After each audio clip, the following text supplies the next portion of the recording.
반갑습니다. 예배의 자리에 오신 여러분들을 진심으로 환영하고 축복합니다. 우리가 지난 시간에는 이스라엘의 제사장들이 얼마나 타락했는지 그 모습에 대해서 살펴봤습니다. 엘리의 두 아들인 이 홈리와 비느하스는 성막에서 제사장의 직분으로 봉사를 하고 있었지만 그들의 행실은 아주 나빴고 또 그들은 하나님을 알지도 못했습니다. 하나님을 알지 못하는 자들이 제사장 노릇을 한다는 것은 말 그대로 비극입니다. 당사자뿐만 아니라 이스라엘 전체의 큰 재앙이지요.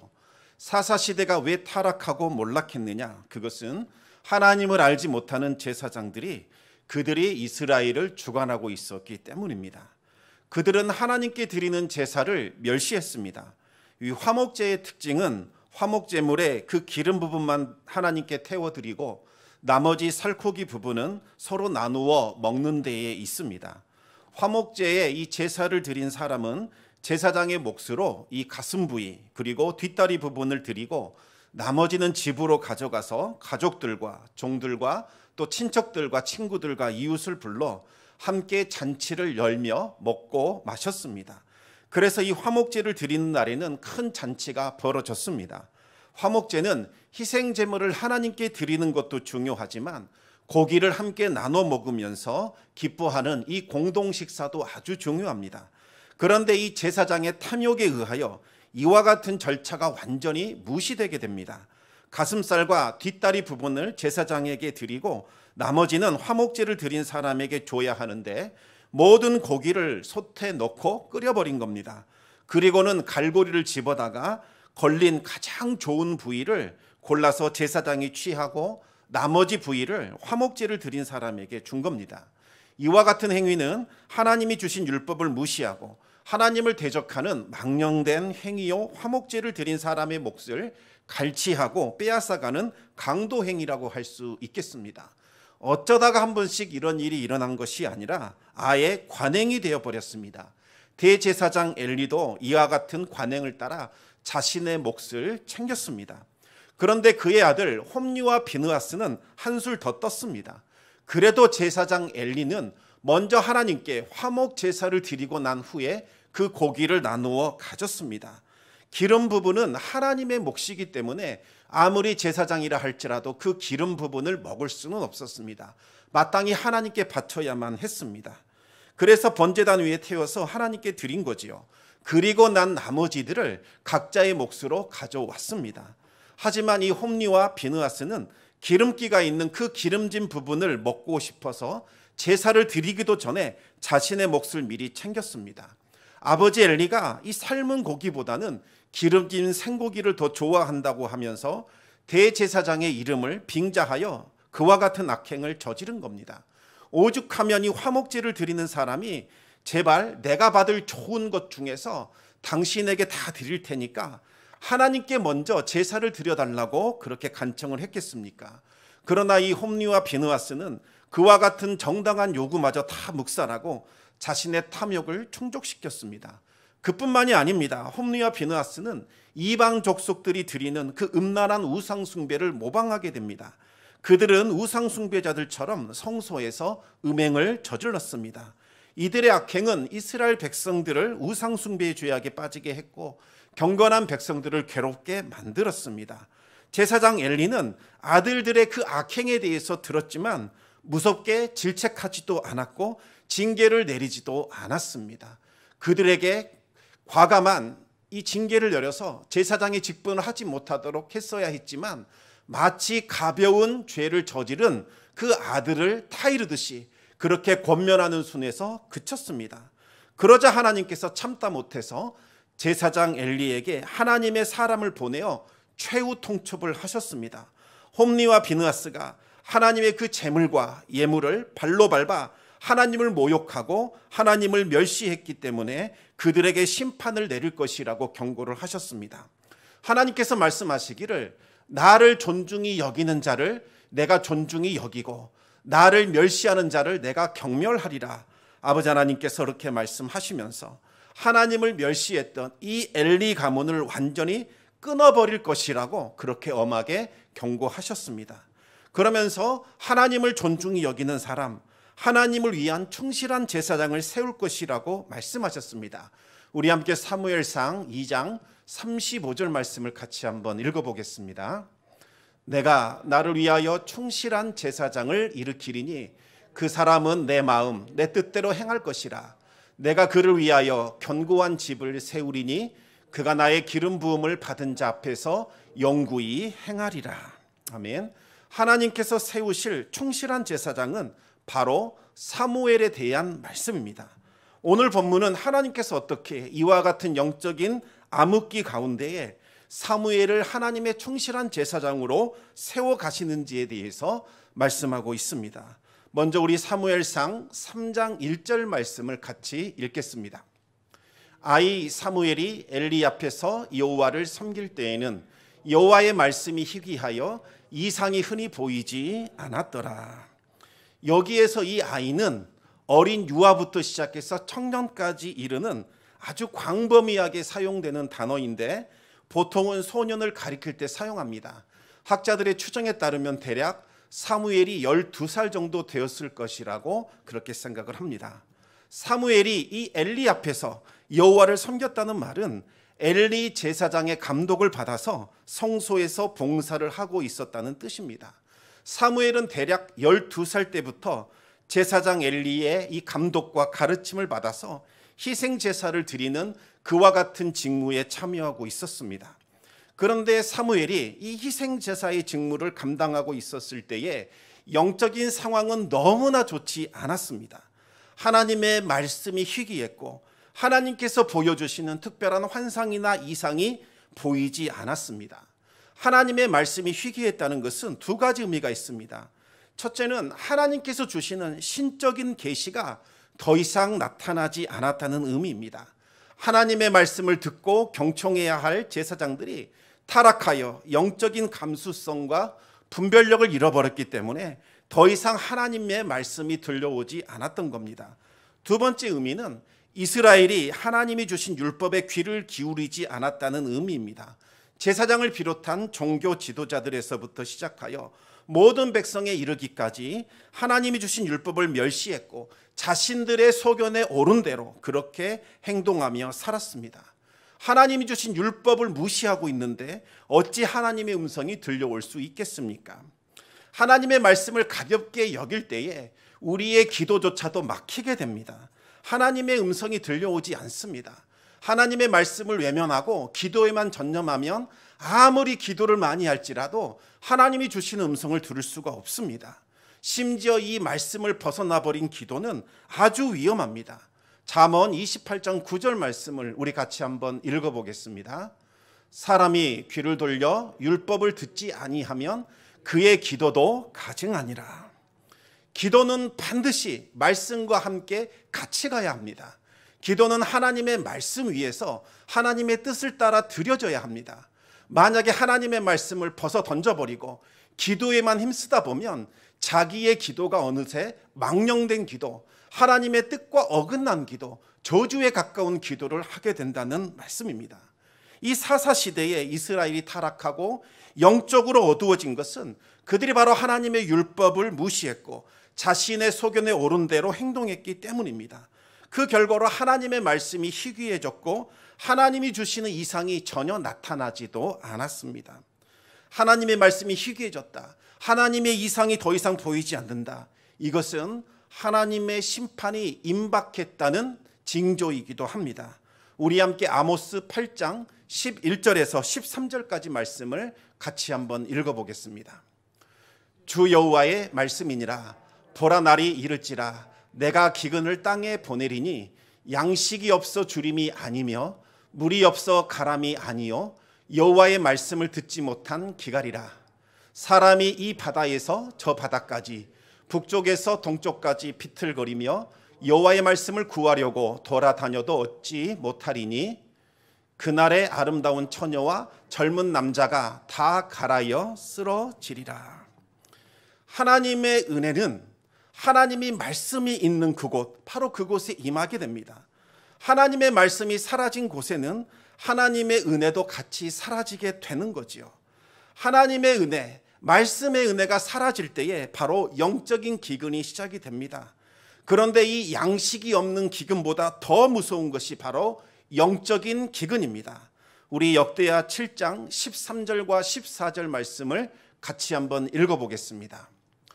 혹 내가 하늘을 닫고 비를 내리지 아니하거나 혹 메뚜기들에게 토산을 먹게 하거나 혹 전염병이 내 백성 가운데 유행하게 될 때에 내 이름으로 일컫는 내 백성이 그들의 악한 길에서 떠나 스스로 낮추고 기도하여 내 얼굴을 찾으면 내가 하늘에서 듣고 그들의 죄를 사하고 그들의 땅을 고칠지라. 아멘. 말씀의 은혜가 사라지면 하늘이 닫히고 더 이상 은혜의 단비가 내려오지 않습니다. 은혜의 단비가 내리지 않으면 그 땅에 있는 기근이 시작이 되지요. 먹을 것이 없어서 비틀거리게 되는 일들이 일어납니다. 그리고 그 다음에는 메뚜기와 전염병과 같은 자연재해가 그 땅을 휩쓸게 됩니다. 기근 가운데 그나마 남아있던 것, 이 모든 것들을 메뚜기 떼가 다 먹어치우게 되고 그 기근에서 살아남은 사람들, 그들의 생명을 전염병이 찾아와서 빼앗아 간다는 말씀입니다. 계속해서 역대하 7장 19절에서 20절을 같이 읽겠습니다. 그러나 너희가 만일 돌아서서 내가 너희 앞에 둔 내 율례와 명령을 버리고 가서 다른 신들을 섬겨 그들을 경배하면 내가 너희에게 준 땅에서 그 뿌리를 뽑아내고 내 이름을 위하여 거룩하게 한 이 성전을 내 앞에서 버려 모든 민족 중에 속담거리와 이야기거리가 되게 하리니. 마치 잡초를 뿌리째 뽑아서 버리는 것처럼 하나님께서 그 땅에 거주하는 백성들, 그들을 뽑아버린다는 말씀입니다. 실제로 이스라엘은 이스라엘 땅에서 뽑혀 바벨론으로 끌려가게 되었고 이스라엘 땅은 아무도 살지 않는 황폐한 땅으로 변하게 됩니다. 지금 사사시대가 이와 같은 시대로 가고 있는 상황이었습니다. 너무나 암담하고 절망적이었습니다. 그렇다면 이스라엘에는 아무런 소망이 없었던 걸까요? 우리 사무엘상 3장 2절과 3절 말씀을 같이 한번 읽겠습니다. 엘리의 눈이 점점 어두워가서 잘 보지 못하는 그때에 그가 자기 처소에 누웠고 하나님의 등불은 아직 꺼지지 아니하였으며 사무엘은 하나님의 궤에 있는 여호와의 전안에 누웠더니. 아멘. 두 명의 대조적인 인물이 나오게 됩니다. 한 사람은 제사장 엘리이고 다른 사람은 바로 어린 사무엘입니다. 먼저 이 제사장 엘리의 모습을 하나님께서 보여주고 있습니다. 제사장 엘리의 눈이 점점 어두워지더니 잘 보지 못했습니다. 물론 나이가 들면 우리의 눈이 침침해져서 잘 보지 못하게 됩니다. 그러나 성경에서 이 눈은 이 육신의 눈을 상징하는 것이 아니라 영적인 눈을 상징하고 있는 겁니다. 바로 이 영적인 상태에 대해서 말씀하고 있습니다.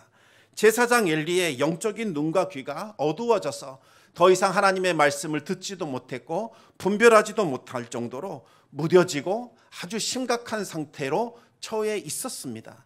그리고 이 대제사장 엘리는 성소에서 멀리 떨어진 자기 처소에 누워 깊은 잠에 취해 있었습니다. 잠자는 것, 이것이 문제가 아니라 성소를 밝혀야 할 자신의 모든 임무를 어린 사무엘에게 다 떠넘기고서는 자신은 처소에 누워서 세속의 깊은 잠을 자는 것, 이것이 바로 문제였습니다. 더군다나 이 성소에서 다소 떨어진 처소에 있었다는 것은 이제 그는 하나님의 임재에서부터 벗어나고 있었다는 것을 암시해 주고 있습니다. 하나님과 이스라엘의 중보자인 제사장 엘리의 영적인 수준은 갈수록 쇠퇴해지고 있었고 자신이 맡은 거룩한 직분마저 수행하지 않는 불충성한 모습을 보여주고 있었습니다. 반면에 이 어린 사무엘은 하나님의 궤가 있는 여호와의 전에 누워 있었습니다. 여기에서 이 하나님의 궤가 있는 여호와의 전에 누웠다는 말을 마치 사무엘이 언약궤가 있는 지성소에 들어가 자고 있었다, 이렇게 오해하시면 안 됩니다. 대제사장일지라도 1년에 딱 한 차례를 제외하고는 함부로 지성소에 들어갈 수 없었습니다. 사무엘 역시 지성소에 들어갈 수가 없었지요. 그러면 이 사무엘은 어디에서 잠을 자고 있었을까요?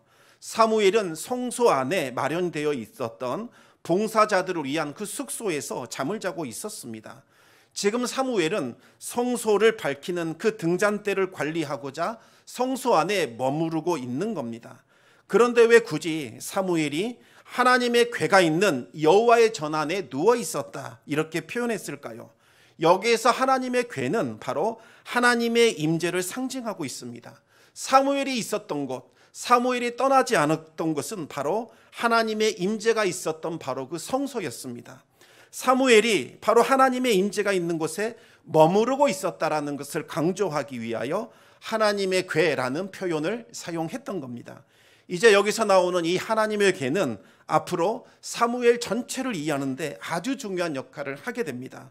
우리 한번 출애굽기 27장 20절과 21절 말씀을 같이 한번 읽어보겠습니다. 너는 또 이스라엘 자손에게 명령하여 감나무로 짠 순수한 기름을 등불을 위하여 내게로 가져오게 하고 끊이지 않게 등불을 켜되 아론과 그의 아들들로 회막 안 증거궤 앞 휘장 밖에서 저녁부터 아침까지 항상 여호와 앞에 그 등불을 보살피게 하라. 이는 이스라엘 자손이 대대로 지킬 규례이니라. 아멘. 제사장이 해야 할 가장 중요한 일 중에 하나가 저녁이 되면 등불을 켜서 아침이 될 때까지 끊어지지 않고 불이 켜져 있을 수 있도록 그 등잔대를 관리하는 일이었습니다. 이 등불에 사용하는 심지는 배로 만든 배실로 만들어졌기 때문에 심지가 금방 새까맣게 타들어갔습니다. 그렇게 되면 기름이 흡수되지 않아서 등불이 금방 꺼지게 됩니다. 그래서 제사장은 매일 아침과 저녁 불탄 심지 부분을 잘라내고 그만큼 밖으로 심지를 꺼내어서 기름을 붓고 거기에 불을 붙여 등잔대를 관리하는 일들을 해야만 했습니다. 그런데 이 제사장들이 전부 다 세속의 잠에 취해서 성소의 불을 밝히는 중요한 임무를 어린 사무엘에게 다 떠맡긴 겁니다. 원래는 제사장들이 순번을 정해서 교대하면서 밤을 새워가며 이 등불을 관리해야만 했습니다. 하지만 그들은 이토록 번거롭고 수고로운 일들을 12살 된 어린 사무엘에게 다 떠넘기고서는 각자의 초소에 누워 편안하게 잠을 자고 있었습니다. 등불을 관리하려면 늘 대기 상태에 있어야 했기 때문에 깊은 잠을 잘 수가 없었습니다. 사무엘은 그 하나님의 임재가 있는 성소 안에서 쪽잠을 자면서 등불을 관리하고 있었던 겁니다. 사무엘은 자신에게 주어진 일에 최선을 다했습니다. 그 졸린 눈을 비벼가면서 성소의 등불을 꺼트리지 않고 환하게 밝혔습니다. 그 결과 하나님의 등불이 아직 꺼지지 않고 있었습니다. 등불이 꺼지지 않았다, 이 말은 지금 이스라엘의 상태가 아주 심각한 상황임에도 불구하고 어둠을 밝히는 하나님의 은혜가 아직은 끊어지지 않았다는 것을 의미합니다. 하나님은 자신에게 맡겨진 그 일을 감당하고자 하나님의 임재가 있는 그 자리를 떠나지 않는 사무엘에게서 희망을 발견하셨습니다. 하나님은 마침내 침묵을 깨고 사무엘을 부르셨습니다. 이제 마침내 하나님의 계시가 오랜 침묵을 깨트리고 사무엘에게 임하게 됩니다. 이제 이 사건은 레위 지파의 헌신자에 불과했던 사무엘이 하나님의 선지자로 부름을 받게 되는 매우 중요한 순간입니다. 그리고 이스라엘의 역사가 새롭게 바뀌는 전환점이 되는 순간이기도 합니다. 하나님은 사무엘을 부르셨지만 사무엘은 그 음성이 하나님의 것인 줄을 아직은 깨닫지 못했습니다. 그때까지 사무엘은 하나님을 알지 못했고 하나님의 음성이 나타난 적도 없었기 때문입니다. 사무엘은 그저 대제사장 엘리가 자신을 부른다고 생각하고는 제사장에 있는 그 별관을 향해서 뛰어갔습니다. 그러나 제사장 엘리는 부르지 않았다고 하면서 다시 돌아가 누우라고 권면합니다. 하나님께서 사무엘을 부르셨다는 것은 생각조차도 못했고 그저 이 아이가 잠자다가 꿈속에서 헛것을 들은 것으로 그렇게 생각을 했던 겁니다. 이미 제사장 엘리는 한나의 그 기도를 술 취한 것으로 오해한 적이 있었습니다. 이제는 사무엘이 하나님의 음성을 듣는다는 것조차도 알아차리지 못할 정도로 그의 영적인 상황은 너무나 좋지 않았고 그의 영적인 분별력은 거의 땅에 떨어진 수준이었습니다. 하나님은 사무엘이 하나님의 그 부르심을 깨닫고 하나님의 계시를 들을 때까지 계속해서 사무엘을 부르셨습니다. 사무엘은 세 번째로 엘리에게로 달려갔고 세 번째가 되어서야 엘리는 하나님이 사무엘을 부르시고 하나님께서 사무엘에게 뭔가를 말씀하고자 하신다는 것을 깨닫게 됩니다. 엘리는 사무엘에게 하나님의 음성 듣는 비결이 무엇인지를 알려주게 됩니다. 우리 함께 사무엘상 3장 9절 말씀을 같이 한번 읽어보겠습니다. 엘리가 사무엘에게 이르되 가서 누웠다가 그가 너를 부르시거든 내가 말하기를 여호와여 말씀하옵소서 주의 종이 듣겠나이다 하라 하니 이에 사무엘이 자기 처소에 누우니라. 아멘. 하나님의 음성을 들으려면 반드시 있어야 되는 것, 그것이 바로 듣는 마음입니다. 듣는 마음은 말 그대로 하나님의 말씀을 들으려고 하는 마음의 자세를 뜻합니다. 하나님, 저는 주님의 말씀을 들을 준비가 되어 있습니다. 주님 이제 말씀하여 주시옵소서. 주의 종이 듣겠나이다. 말씀하는 대로 순종하겠나이다. 이와 같은 마음의 결단의 자세, 들으려고 하는 순종하는 마음의 자세를 가질 때에야 비로소 하나님의 음성이 우리에게 들려오게 되는 겁니다. 사무엘은 온 마음을 다하여 하나님의 말씀을 들었습니다. 어떻게 되었을까요? 하나님은 밤새도록 사무엘에게 말씀하셨습니다. 지금까지 그 누구도 사무엘처럼 하나님의 말씀을 귀담아 들어준 사람이 없었습니다. 하나님의 음성을 들어야 할 이 제사장마저도 하나님께 귀를 기울이지 않았습니다. 얼마나 하나님의 마음이 답답하셨겠습니까? 사무엘은 하나님의 말씀을 들으면서 하나님의 마음에 대해서 깨닫게 됩니다. 패역한 이스라엘 때문에 찢기시고 상하신 하나님의 마음을 알게 됩니다. 사무엘 이전에는 그 누구도 하나님의 마음에 관심이 없었습니다. 그저 자신의 소견에 오른 대로 자신의 생각과 행위를 따라 자신의 내면에서 들려오는 자신의 탐욕의 소리를 들으며 그렇게 살아왔을 뿐입니다. 하지만 12살 된 이 어린 사무엘은 온 마음을 다하여 하나님의 말씀을 들었고 하나님의 마음을 헤아리기 시작을 했습니다. 사무엘은 하나님의 마음을 시원하게 해드리는 하나님의 사람이었습니다. 하나님은 어떤 사람에게 관심이 있을까요? 하나님은 하나님의 마음에 관심을 갖고 있는 사람, 하나님의 말씀을 듣기를 원하는 사람, 하나님의 마음을 헤아리는 그 사람을 찾고 계십니다. 하나님의 마음을 알고 하나님의 마음을 헤아리는 사람은 정말 복된 사람입니다. 우리가 아는 이 솔로몬은 하나님께 지혜를 달라고 구했던 왕으로 유명합니다. 하나님께서 지혜를 달라고 하시자 하나님께서 너무나 기뻐하셨습니다. 그래서 하나님은 솔로몬에게 지혜를 주셨을 뿐만 아니라 솔로몬이 구하지도 않은 부귀와 영화도 함께 주셨습니다. 그런데 여러분, 솔로몬이 구했던 지혜, 그것이 무엇인지 아십니까? 바로 듣는 마음이었습니다. 역대하에서는 솔로몬이 지혜와 지식을 달라고 기도한 것으로 나오지만 열왕기상을 보시면 듣는 마음을 달라고 기도했다고 나오고 있습니다. 우리 함께 열왕기상 3장 9절 말씀을 같이 한번 읽어보겠습니다. 누가 주의 이 많은 백성을 재판할 수 있사오리까? 듣는 마음을 종에게 주사 주의 백성을 재판하여 선악을 분별하게 하옵소서. 솔로몬이 원했던 것, 그 지혜와 지식은 다름 아닌 들을 수 있는 마음, 하나님께서 뭐라고 말씀하시는지, 하나님께서 내 심령에 주시는 그 말씀을 들을 수 있도록 그와 같은 듣는 마음을 달라고 기도했던 겁니다. 사무엘은 이날 이후로 하나님의 말씀에 귀를 기울이는 듣는 마음을 갖게 됩니다. 사무엘은 하나님이 주신 율법을 하나님의 말씀으로 여기면서 깊이 묵상을 했습니다. 그러자 하나님은 사무엘에게 깨닫는 마음을 주셔서 하나님의 뜻을 분별할 수 있도록 해주셨습니다. 그러자 놀라운 일들이 일어나게 됩니다. 사무엘상 우리 3장 19절과 20절 말씀을 읽겠습니다.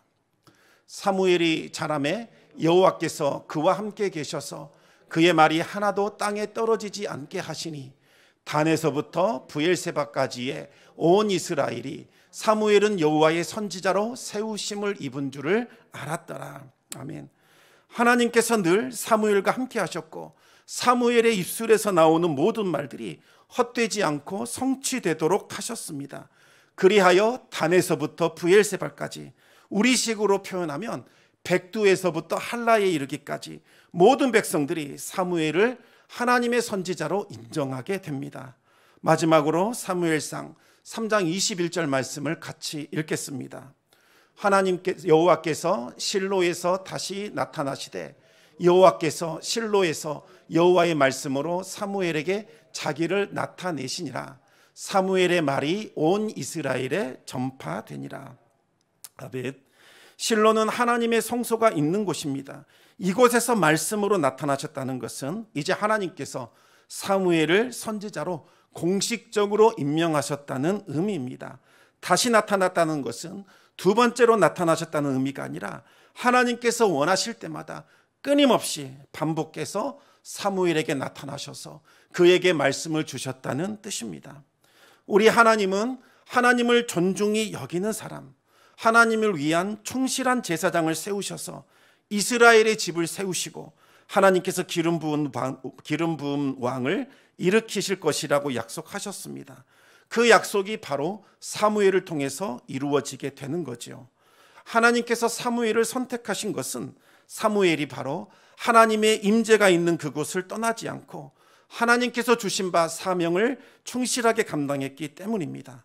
또 온 마음을 다하여 하나님의 음성을 귀를 기울였습니다. 하나님은 사무엘을 기억하셔서 바로 이 영적인 암흑기였던 사사 시대에도 하나님의 등불을 끄지 않으셨고 사무엘을 통해서 그 등불이 이어질 수 있도록 해주셨습니다. 하나님은 지금도 하나님의 임재를 사모하는 사람, 그리고 하나님께서 주신 사명을 충실하게 감당하는 사람, 또 온 마음을 다하여 하나님의 음성에 기울이는 사무엘과 같은 사람을 찾고 계십니다.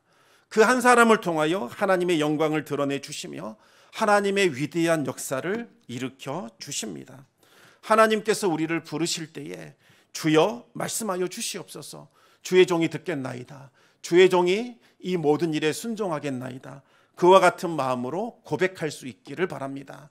그리하여 사무엘이 정말 그를 통하여 하나님의 역사가 일어나고 새로운 시대가 일어났던 것처럼 우리를 통하여서도 하나님의 뜻과 계획이 일어나며 새로운 시대가 전환되는 하나님의 은혜가 함께 있기를 우리 주님의 이름으로 축원합니다. 이 시간 우리 함께 말씀을 기억하면서 기도하기를 원합니다. 우리 자신과 우리 가정과 우리 자녀들과 또 우리 교회를 위해서 기도하는 시간을 갖기를 원합니다. 하나님께서 찾으시는 사람은 바로 충실한 제사장, 하나님의 마음을 헤아리며 하나님의 말씀에 귀를 기울이는 사람, 주여 말씀하여 주시옵소서, 주의 종이 듣겠나이다, 주여 말씀하여 주시옵소서, 순종하겠나이다, 그와 같은 자원하는 마음으로 주님 앞에 나오며 주님의 임재가 있는 그 자리를 떠나지 않는 사람, 자신에게 맡겨진 일에 충성을 다하는 사람, 하나님께서 그 한 사람을 찾으십니다. 그리고 그 사람을 통하여 하나님의 일을 이루어 가시며 새로운 일들을 행하고 계십니다. 하나님께서 우리를 부르십니다.